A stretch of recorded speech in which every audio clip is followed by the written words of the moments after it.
There wasn't a better farm 10 hours. That made the 12 really hate us. While history is typically written by the winners, Persephone Theatre's newest production has a different point of view. What we have is 140 years of facts that have been presented by the people who went on to tell the story, and it's always been their version of it. And, you know, I think, especially these days, it's one of the things about this play that resonates, is that people are questioning the validity of facts. Vigilante retells the infamous story of the Black Donnellys through the eyes of the family itself. The Irish immigrants were virtually wiped out one night in 1880. Their farm burned at the hands of an armed mob in Biddulph, Ontario, the culmination of a long-standing feud. It's not told in a, look, we're doing a Canadian play kind of approach. It's Jonathan who wrote it has created very much kind of a Canadian myth.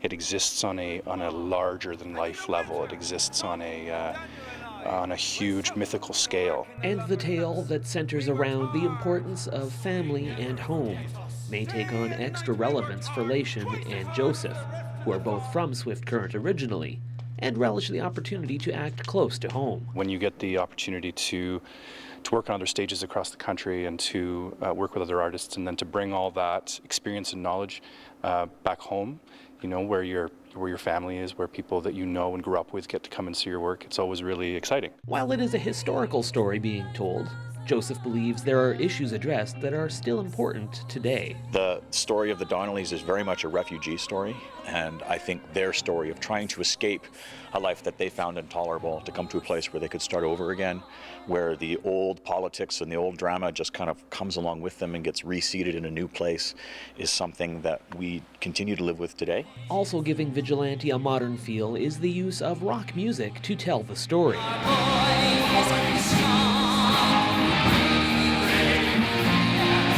It's a very different approach to storytelling that I don't think audiences get exposed to that often in this country, so I think it's really exciting. Our experience with the show so far has been a very electric energy in the room. People are leaning forward in their seats and really get drawn into the story. There's so many different ways I can think about it, but I think at the end of the day, this is a very visceral, very edgy, and emotional look at a very serious set of issues and an important chapter of Canadian history that we should be exploring. Vigilante plays at Persephone Theatre through March 15th. In Saskatoon, I'm Simon Hiatt reporting.